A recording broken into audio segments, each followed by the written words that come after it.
তখন আমার মনের মধ্যে একটা চিন্তা হলো, সারা জীবন যে আশাটা করতেছিলাম আল্লাহ যদি এইবার এটা পুরো করতেন। আমাদেরকে হোটেলে নিয়ে জায়গা দেওয়া হলো, এশার নামাজের পর একটা ব্রিফ কেস দিল সমস্ত মেহমানদেরকে। ব্রিফ কেসের ভিতরে কাবা শরীফের গেলাপ পাইলাম, আতর পাইলাম, জায়নামাজ পাইলাম, আর পেলাম অনুষ্ঠান সূচি। অনুষ্ঠান সূচিতে লেখা 3 দিনের সমাপনী দিবস, 3 দিন কনফারেন্সের শেষ দিন, ওটা বৃহস্পতিবার দিবাগত রাত, শুক্রবার সকাল 7:30টায় মেহমানদের জন্য কাবা শরীফের দরজা খুলে দেওয়া হবে। আমি তো পড়িয়া আমার চোখে তখন পানি এসে গেছে।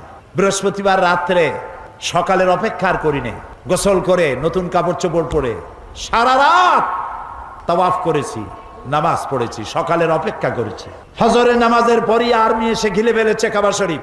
যারা ভেতরে তাওয়াফ করতেছিল তারা বেরিয়ে গেল, মাতাফের কিছু জায়গা তারা আটকে ফেললো, বাইরের থেকে